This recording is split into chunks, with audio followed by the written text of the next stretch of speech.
Sometimes politicians make it very easy to make fun of them, and I'm going to suggest this is one of those days.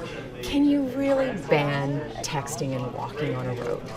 You absolutely can't ban texting while you're walking on the road. Then how did it pass? I think we lost our heads. We've been hearing this Coun for too long. Not all of us supported it, but it did go through. Like, what's next? Are we going to ban talking to our friends, families, or neighbors while crossing the road because that's a distraction from fully focusing yourself on crossing the road? Like, it really is ridiculous. Is it a little Big Brother-ish? I mean, it's a big Brother-ish. I think next could be banning chewing while walking.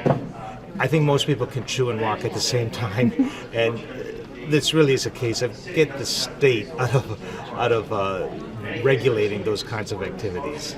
So the province is, gently suggesting, well, first of all, the province pretty much slammed this down pretty quickly and suggesting that if the city wants this, they could make it a bylaw themselves. Do you ever see a bylaw on this? I would never see a bylaw on this ever in the city of Toronto, because once people... Well, now that we're the object of mockery, and as people think through like all the things that do distract us while we're crossing the road, and our inability as government to control that, and frankly, we shouldn't even be thinking about it, I don't think this is going to see the light of day. Okay, but seriously, how could this pass? Especially given that, first of all, would police actually police this? They don't have the resources for that. If you have bylaw inspectors, and you only have 42 to do a whole bevy of things, like, it's not even realistically possible, is it? Absolutely, it's not. Like, just imagine all the places where people text. They could be then charged when they're walking on a street that doesn't have a sidewalk, and we have many of those kinds of streets, especially in the suburbs. You could be charged when you are crossing the street talking to a friend and you look distracted. The degree of subjectivity involved on the enforcement side alone should push us in the direction of just rejecting this proposal. Whose idea was it? It was Councillor Menziada's idea. Yes. And it passed. And it passed, but there were some people who saw immediately that it shouldn't have passed and voted against it.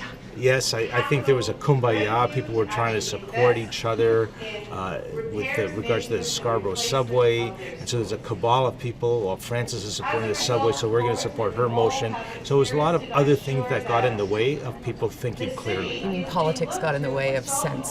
Yeah, politics got in the way of sense. And deal-making on the floor of council got in the way of saying, Frances, that's a bit crazy, and please drop it. But don't you think everyone looks pretty silly here today? Well, not today. Today we're debating serious issues and we're being very mature. But from time to time here, we do silly things. But we are, generally speaking, a pretty sane group of people that sometimes we lose our heads. Okay, because I have to say, in all the votes I've seen, that one is amongst the most boneheaded.